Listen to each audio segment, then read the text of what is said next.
तो कैसे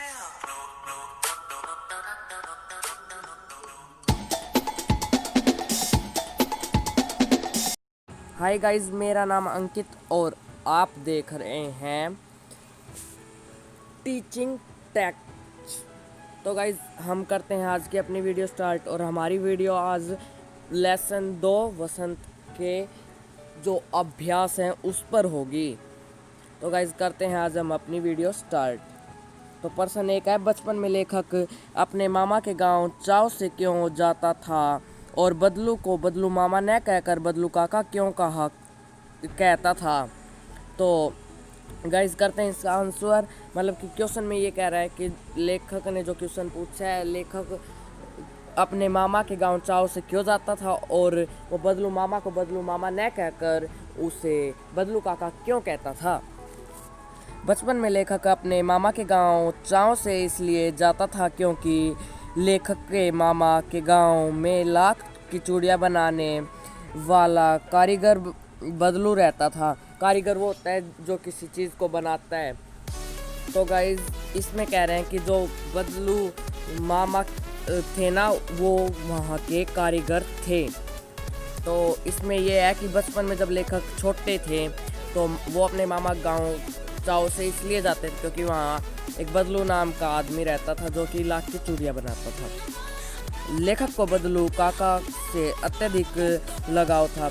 जो लेखक है उससे बदलू काका था बहुत ही ज़्यादा प्यार था, क्योंकि उससे बहुत ही प्यार था क्योंकि वह लेखक को लाख की ढेर सारी रंग बिरंगी गोलियां देता था जो उसे बहुत अच्छी लगती थी।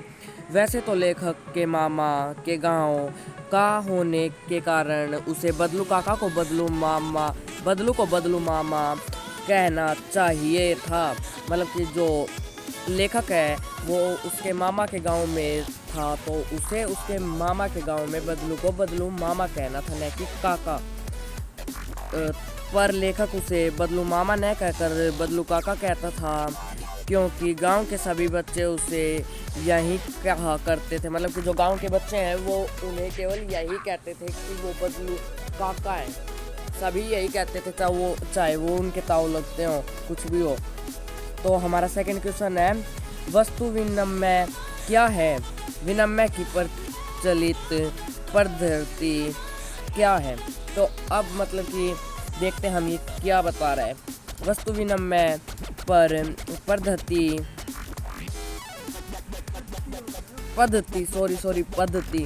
है जिसमें एक वस्तु देकर दूसरी वस्तु ली जाती है। मतलब कि इसमें एक्सचेंज पहले टाइम में होता था ना कि हमारे पास ये चीज़ है, दूसरे से हमें ये चीज़ चाहिए तो बदला वापस एक दूसरे से एक्सचेंज कर लेते थे, जिसमें एक वस्तु देकर दूसरी वस्तु ली जाती है। पुराने समय में वस्तु के लिए पैसे नहीं लिए जाते थे बल्कि वस्तु के बदले में वस्तु ली दी जाती थी। मतलब कि पहला जो एंशिएंट पुराना टाइम था उसमें हम ये करते थे, पुराने लोग थे कि तब उन्हें किसी भी चीज़ के लिए कोई पैसा नहीं देना पड़ता था, एक चीज़ के बदले एक चीज़ एक्सचेंज करते थे वो। किंतु अब मुद्रा के चलन के कारण वर्तमान परिवेश में वस्तु का लेन देन मुद्रा के द्वारा होता है। अब विनिमय की प्रचलित पद्धति पैसा है। तो गाइस, इसमें ये कह रहे हैं लेखक कि जो पहले तो हम ऐसी चीज़ एक्सचेंज करते थे, लेकिन आज के टाइम पर ऐसा नहीं है। आज के टाइम पर हमें पैसा देना पड़ता है हर वस्तु का। मशीनी युग ने कितने हाथ काट दिए हैं? इस पंक्ति में लेखक ने किस व्यवस्था की ओर संकेत किया है? मतलब कि जो अभी मशीन, हर चीज़ के लिए मशीन आ चुकी है, लगभग हर चीज़ के लिए, जैसे कपड़े धोने वाली मशीन, अलग अलग सिलाई वाली मशीन और भी कई तरह की मशीन आ चुकी हैं। तो लेखक किस बारे में कह रहा है ये कि हाथ काट दिए गए मशीनी युग में? इस पंक्ति में लेखक ने कारीगरों की व्यवस्था की और संकेत किया है।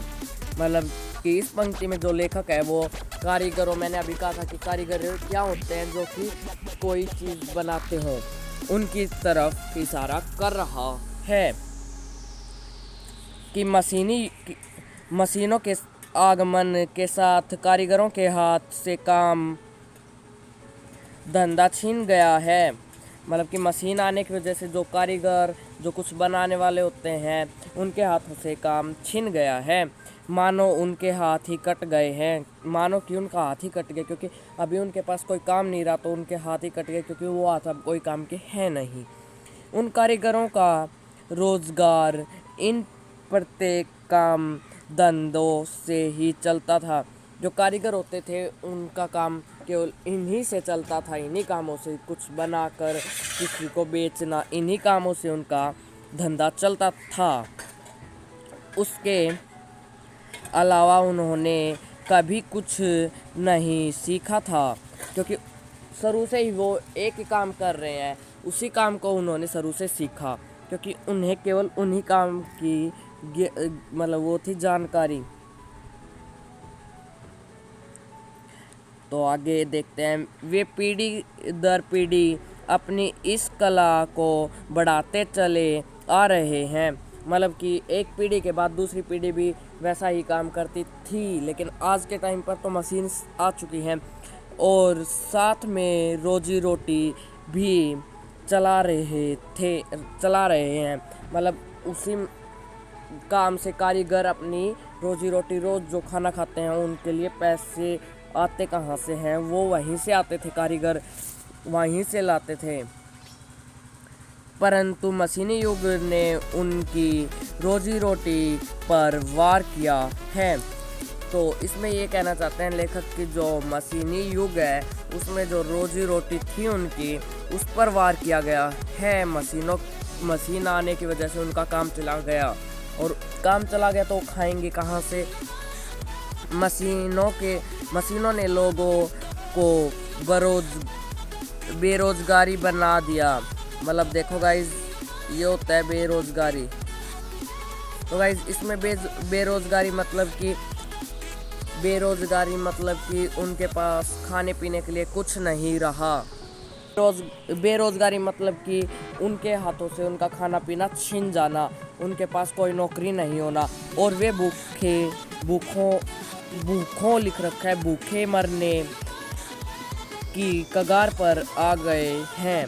मतलब कि अब वो भूखे मरने की कगार पे आ गए हैं, क्योंकि उनके पास पैसा तो है नहीं। मतलब मशीनों के प्रयोग से बदलू जैसे कुशल कारीगरों के हाथ से काम छीन गया है। मतलब जो बदलू जैसे और भी कारीगर थे, उनके हाथों से भी काम छिन गया है आज के टाइम पर।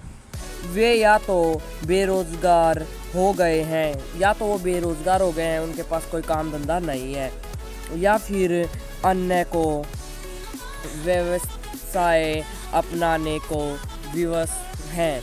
मतलब कि उनको दूसरा काम करना ही पड़ेगा। ऐसे लोग भी हैं जिन्हें दो काम आते हों। बदलू के मन में ऐसी कौन सी व्यथा थी जो लेखक से छिपी न रह सकी। मतलब बदलू के मन में ऐसी कौन सी शंका या कोई बात थी जो कि लेखक से छिपी नहीं रही। बदलू लाख की चूड़ियाँ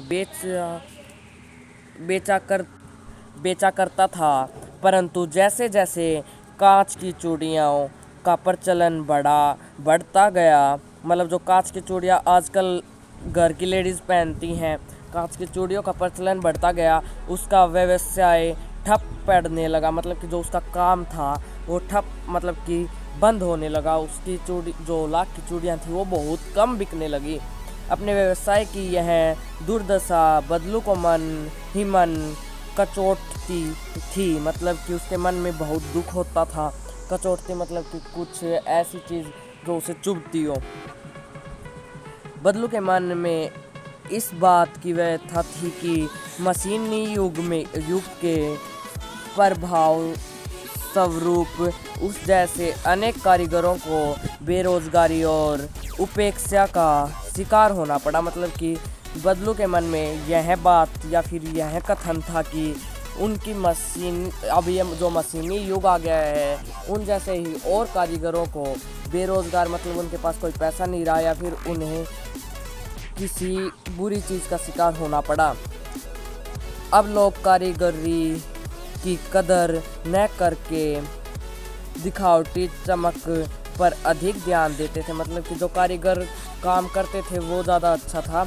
अब केवल हम जो मशीन से बनाते हैं वो केवल दिखावटी होता है, वो उस पर ज़्यादा विश्वास करते थे, उसको उन पर ही ज़्यादा ध्यान देते थे।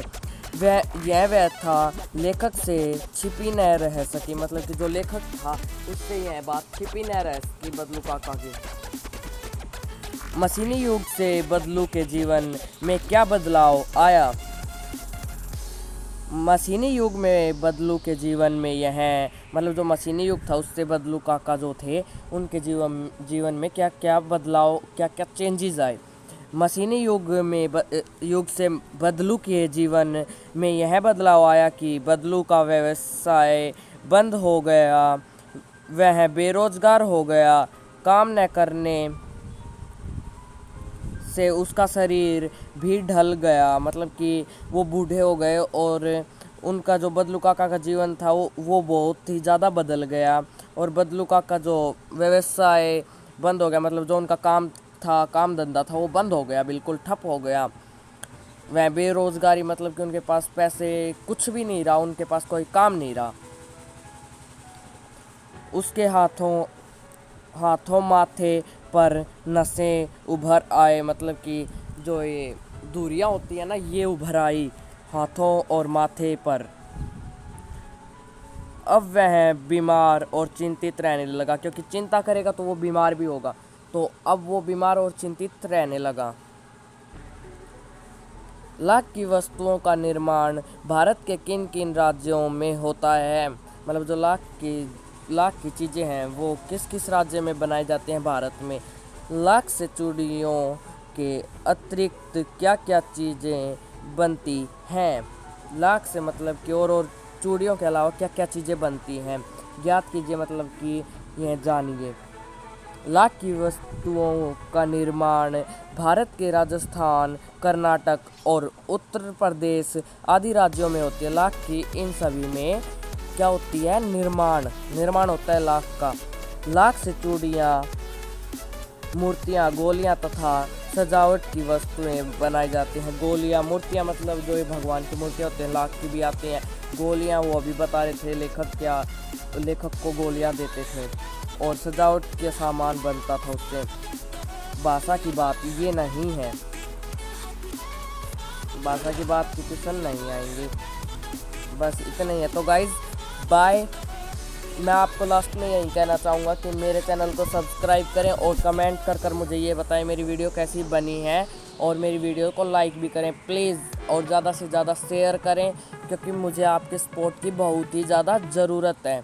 तो guys bye, tata, see you, we will meet again.